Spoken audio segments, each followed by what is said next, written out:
I very much would love for the Jets to figure out a way to bring Jamal Adams back and have him retire as a Jet. I love Jamal Adams. I have a Jamal Adams jersey.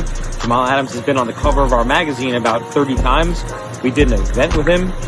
He's probably my favorite player on the team, but we got big problems with his contract and with the current state of the roster, and I'm not sure that having him here for the length of his for his entire career is realistic at this point. Jay, this is where you're going wrong. What players right now do we need to pay on this roster, other than maybe like Jordan Jenkins, Brian Poole, somebody like that? Are there any players beyond this year? Marcus May, maybe Sam Darnold in a couple years. Is there anybody that we need to pay right now that we're not going to have the money to pay? I mean, we have Tremaine Johnson, I think, with a $12 billion dead money cap hit for this season. He's going to be off the books next year, and there's a very good chance that you can sign Jamal Adams, and it will not impact the 2020 cap at all. Because again, what precedent is there for guys getting an extension after 3 years as a first-round pick? You know, Tyson was talking about it with Joel Corey, like Khalil Mack, Aaron Donald, guys like that. They didn't get their extension until after their fourth year. So if we're going to be generous and give Jamal Adams this contract extension, which I think he deserves, he's earned it, well, I think that there would have to be some concessions on his part where maybe the extra money comes in next year in what would be his fifth-year option. Jamal Adams is not going to make any concessions. I mean, that's where the problem lies, because if they can figure out a compromise, yeah, of course I want Jamal Adams back. He's not making concessions. He's not leaving $1 on the table. He is after every penny that he thinks he deserves. And, that's where the problem lies. Because if you can figure out a compromise, yeah, I'm all for it. I mean, you want to pay him, he wants 20. You want to figure out a way to give him 15, 14 in that range? The only concession that Jamal is going to have to make is that he's not going to get any extra money in year 4 of his rookie contract. That does not happen. Look at any contract around the league. I don't think there's any example of that happening. So he doesn't have a leg to stand on when it comes to that. Now, when it comes to dollars per year, total guarantees, yeah, that's where the Jets are going to have to cave in. They're going to have to give him top dollar, and it's better to do it now than to try and do it next year and, have him play out this season, because the cap's only going to go up and he's only going to get more money because somebody else is going to reset the market. And that's the way the contracts usually go. So to me, there is no reason not to give him something in the neighborhood of 6 years, $18 million per year, approaching or maybe even at $100 million. To me, he is absolutely worth it.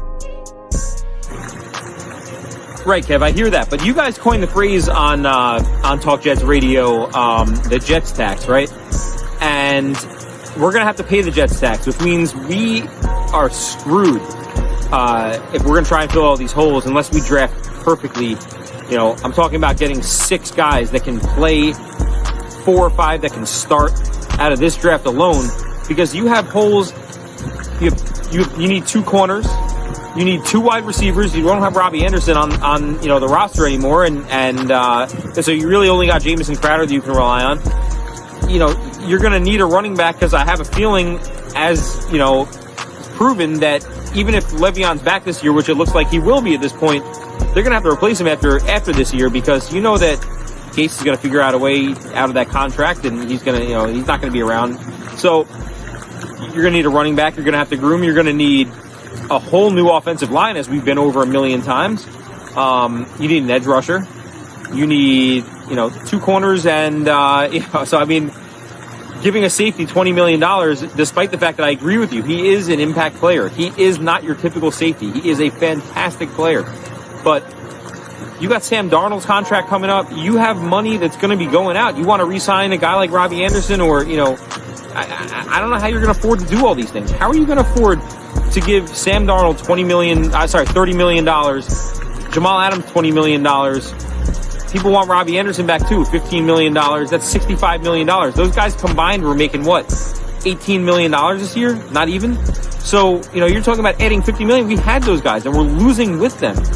So maybe it's time to shake things up and readdress the way that we set this roster up. And that, to me, does not include giving a safety $20 million. No safety. Long Beach Joe said it. I understand, even if he has the impact of a guy like Ed Reed. Ed Reed had a lot of players around him He had a Ray Lewis around him. He had a Bulware around him. That defense was serious. And then they had Ed Reed as well. Hall of Fame, great talent. Dude, we don't have that kind of roster. We can't take advantage of the special talent that Jamal Adams is because of how barren our roster is. So I just can't see giving $20 million or anywhere in that range to a safety. You see, my issue is that Jamal Adams isn't the problem, though. It's a lot of what's around him, mostly on offense. The defense was okay last year. Him and Marcus May, that's a great tandem to have. If you want to bring back Jordan Jenkins, they can still afford to do that. If you're talking about adding a legitimate pass rusher, whether it's this year or preferably next year, hoping that they use all the resources this year to build around Arnold, well, if you add that pass rusher next year with that first-round pick, well, you have C.J. Mosley as your Ray Lewis type, you have Jamal Adams as your Ed Reed, you add the pass rusher who's your Bulware. I mean, we're talking about a legitimate defense there. So if Joe Douglas can do his job and build around Sam Darnold this year, why would we subtract Jamal Adams on the defensive side, our best player on the defensive side?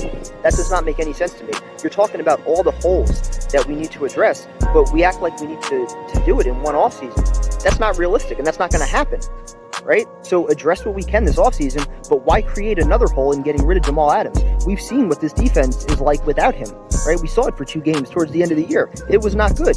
So why would we subtract an impact player? And again, you say you're not going to pay $20 million for a safety, but he's not your typical safety. You said it yourself. He can line up all over the field. He does more than your typical safety. He makes an impact. And if you add more players around him, and especially if you have an offense that's putting up points where the defense is needed to make some impact plays, and the opposing offense isn't just running out the clock in the fourth quarter, he might even have more of an impact. It makes zero sense to trade a guy that has embraced being the face of your defense, that's embraced being the face of New York and everything else, and being a true leader. On top of that, you don't get rid of a guy like that. Smoke and mirrors last year. I mean, I watched the defense week in and week out. They weren't that good. I mean, I understand the numbers. I understand at the end of the day, they were ranked where they were ranked, and Greg Williams did a fantastic job considering the players that he had and that he was given. But it's a really weak schedule. That has to be factored in. On top of that, there's just holes everywhere. I hate to keep going back to that because I know you're trying to address that, but Jamal Adams is not a lockdown corner. He's not a stud, edge rusher. He's not getting you 20 sacks. He's not having the impact on a game that those types of positions have. So to pay him that much money, to me, when you have all those holes and you have none of that stuff addressed yet, is crazy. It's just crazy, and I can't see doing it. I mean, it's a shame because Jamal Adams, in a vacuum, and you don't want to get rid of a player like that. We're in agreement on that. What we're not in agreement is how to properly build this thing and watch the Jets raise a Lombardi Trophy, be the Super Bowl champions, and not worried about just bringing back our best player and getting to slightly better than where we're at. I'm more concerned with busting this whole thing down, starting from scratch, getting Adam Gase out of here, hopefully, because I know this is going to be a losing season. I mean, I already prepared for that. And that being the case, hopefully he's gone after this year, and then Joe Douglas, with a year of rebuilding the roster, with additional assets, draft assets, all kinds of stuff like that going forward. I guess I've relegated I've already decided this is a minimum of a 3-year rebuild, considering who our head coach is, the state of our roster, and everything surrounding it. This team is not going to be a playoff team this year. I've accepted that. It's not going to make me happy when I watch it, but I've accepted it. So I just can't see bringing Jamal Adams back at that price. I can't see extending him at that price. I think that in the best interest of building this roster properly around core positions of high impact positions, that giving Jamal Adams that kind of money just doesn't make sense. You know what, Jay? Let me tell you something else to start to wrap up this video. By trading Jamal Adams, you know what else you do? You guarantee Adam Gase is going to get at least 2 more years, if not 3. You do realize that, right? Because now you're talking about eliminating one of your most talented players and adding more rookies to it. By doing that, you give him more excuses. You know, we keep hearing about that magic word continuity being thrown around. Well, guess what? More rookies on the roster means more guys that need time to get acclimated to the offense and the defense, more guys that need time to get adjusted to the NFL. It's more excuses for Adam Gase. By keeping Jamal Adams, a known talent and known all-pro talent, you eliminate any excuses at all for Adam Gase not to get the job done, assuming Joe Douglas does his job and adds some talent on the offensive side of the ball, right? There is zero reason to subtract talent, especially a talent in the prime of his career that can make an impact like Jamal does. You just don't do it. Add around him, build around him, and if Adam Gase doesn't get the job done, guess what? You fire him and you bring in a coach that's going to inherit a roster that I think would be pretty talented, assuming Joe Douglas is able to successfully do at least a couple things this offseason. So, again, thank you guys for tuning in. We'll talk to you soon. Stay tuned for the latest issue of NYSF Mag, currently delayed because of the coronavirus. Hope you guys are staying healthy and safe out there, and we'll talk to you soon. Go Jets. Drink if you want, Jamal. There you go. See, they want Jamal.